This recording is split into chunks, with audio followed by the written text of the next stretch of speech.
Bonjour à tous. Donc dans la vidéo d'aujourd'hui, nous allons parler de l'ail. Je vais donc vous présenter les différents types d'ail qui existent et la manière de les préparer pour pouvoir ensuite les planter dans son jardin. Il existe deux types d'ail. L'ail à col rigide qui produit une fleur en son centre et donc une tige. Et il existe aussi l'ail à col souple qui lui ne produit pas de fleurs en son centre et donc pas de tige. Donc l'ail à col souple ne supporte pas les températures froides, donc on ne pourra pas le produire au Yukon. À la place, on va choisir des variétés à col rigide et celles-ci en général vont supporter les températures plus froides.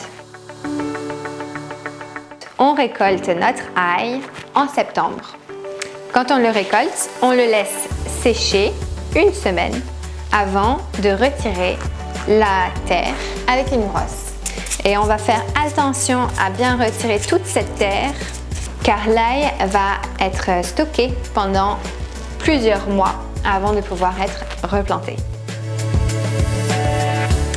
Donc la deuxième étape, c'est de choisir les bulbes de taille médium pour les conserver et les replanter l'année prochaine.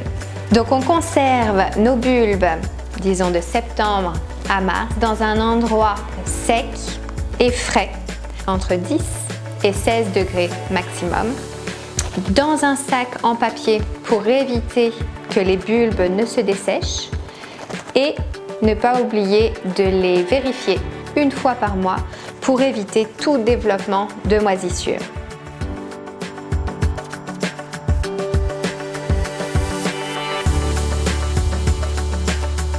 L'étape la plus importante pour la production de l'ail, c'est la vernalisation. Donc on doit le mettre entre 40 et 60 jours dans un environnement plus froid. Donc on peut le mettre au frigo. Donc on est en mars, on va inspecter notre ail. On va vérifier qu'il est de bonne qualité, qu'il n'y a pas de moisissure dessus. Donc je mets mon ail dans mon sachet que je ferme et c'est parti pour 2 mois au frigo.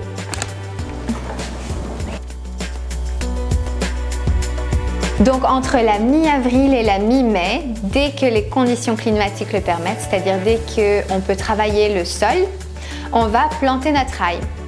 La première étape, c'est de séparer chaque gousse. On n'a pas besoin d'enlever la peau intérieure, seulement cette partie extérieure qui limite la germination. Et du coup, on va planter l'ail. Donc vous voyez, il y a une partie pointue sur le dessus et une partie plate en bas. Donc la partie plate va dans le fond. Donc l'ail sera planté comme ça. L'ail est une gousse qui est relativement grosse et donc on doit planter à environ 2 pouces, donc 5 cm de la surface du sol.